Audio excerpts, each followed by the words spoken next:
অসম আৰু ইউটিউব চেনেলটোলৈ আপোনালোক সকলোকে স্বাগতম জনাইছোঁ। বন্ধুসকল, আজি আকৌ এটা নতুন ভিডিঅ'লৈ আপোনালোকৰ কাষ চাপিলোঁ।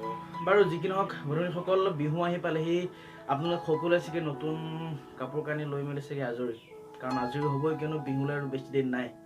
মাজত কিমান দিন আছে? মাজত 2 দিন আছে হ'বলা ন। বাৰু যি কি নহওক মই উৰুকা দিনাখনে ল'ম চাগে।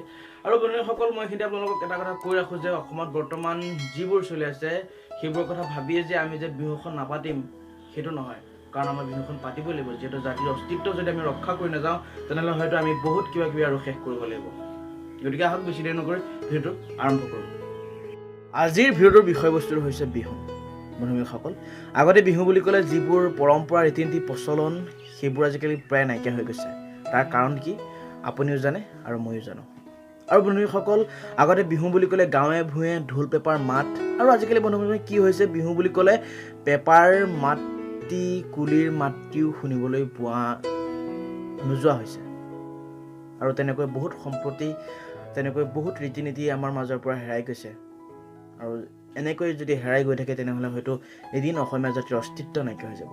গতিকে বন্ধুসকল, আহক আমি সেইবোৰ যিবোৰ বস্তু হেৰাই গৈছে সেই বস্তুবোৰ আকৌ আমি এবাৰ উদ্ধাৰ কৰিবলৈ চেষ্টা কৰোঁ। আজি বন্ধুসকল, আপোনালোকক আমি এনেকুৱা এটা বস্তুৰ কথা ক'ম। মই বস্তু বুলি কৈছোঁ, যিটো বস্তু হৈছে অসমীয়া চহা জীৱনৰ এবিধ আপুৰুগীয়া সম্পদ, যিটো অসমীয়া চহা জীৱনৰ এক অস্তিত্ব। আৰু যিটো বস্তু আজিকালি নৱপ্ৰজন্মৰ মাজত হেৰাই গৈছে, নৱপ্ৰজন্মই চিনি নাপায় সেই বস্তুটো কি, সেই বস্তুটো হৈছে ঢেঁকী। হওক আজি আমি আপোনালোকক দেখাম ঢেঁকী কেনেকৈ প্ৰস্তুত কৰা হয়, ঢেঁকীৰ সহায়ত কি কি কৰা হয়। ব'লক ভিডিঅ'টো আৰম্ভ কৰোঁ। আৰু বন্ধুসকল, মই থাকিলে নহ'ব, বাহিৰলৈ যাব লাগিব। গতিকে ব'লক আপোনালোকো বাহিৰলৈ ব'লক।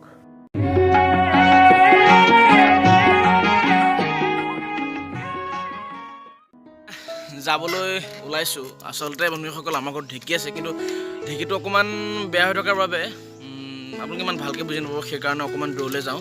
আৰু মোৰ লগত দেৱজিত আছে, দেৱজিতে মই একেলগে যাম আৰু ই ভিডিঅ' কৰিব। ব'লক আমি যাই দিওঁ।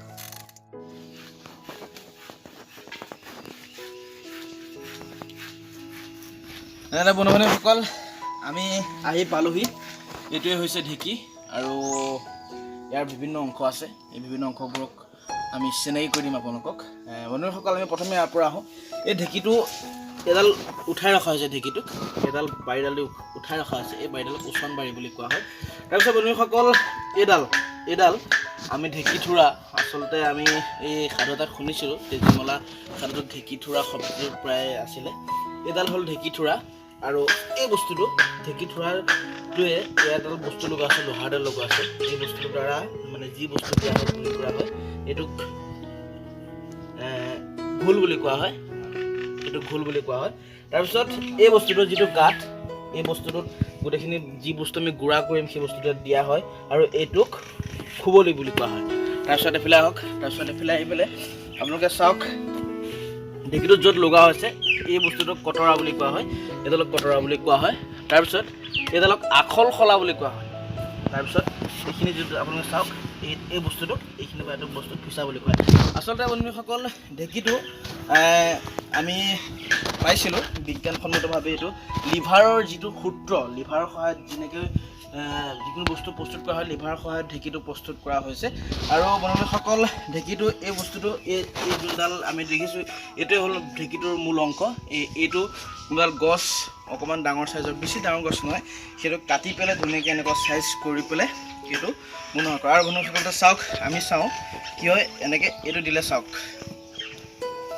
দেখিছেনে, যি বস্তু দিয়া হয় গুৰি কৰা হয়। আচলতে বন্ধুসকল, মই আগতে কৈছোঁ যে লিভাৰৰ যিটো সূত্ৰ, সেই সূত্ৰটো ব্যৱহাৰ কৰি ইয়াত বস্তুবোৰ প্ৰয়োগ কৰা হয়, আৰু ঢেঁকীটো তেনেকৈ প্ৰস্তুত কৰিছে। আৰু বন্ধুসকল, আগতে কি হৈছিলে, আগতে মানুহবোৰে ধানৰ পৰা চাউল যিটো পৃথক কৰিছিলে সেই ঢেঁকীৰ সহায়ত কৰিছিলে, কিন্তু আজিকালি বৈজ্ঞানিক বহুতো যন্ত্ৰপাতি ওলোৱাৰ ফলত ইয়াৰ ব্যৱহাৰটো প্ৰায় কমি গৈছে, তথাপিতো ব্যৱহাৰ হৈ থাকে। আৰু বন্ধুসকল, আজিকালি নৱপ্ৰজন্মই এই সম্পদটো প্ৰায় কমেই চিনি পায়, আৰু আমি সেইকাৰণে ভিডিঅ'টো প্ৰস্তুত কৰিলোঁ। আৰু আশা কৰোঁ ভিডিঅ'টো যদি ভাল পায় তেনেহ'লে লাইক এটা কৰি দিব আৰু কমেণ্ট এটা কৰি দিব। আজিলৈ বিদায়, ধন্যবাদ। জয় অসম।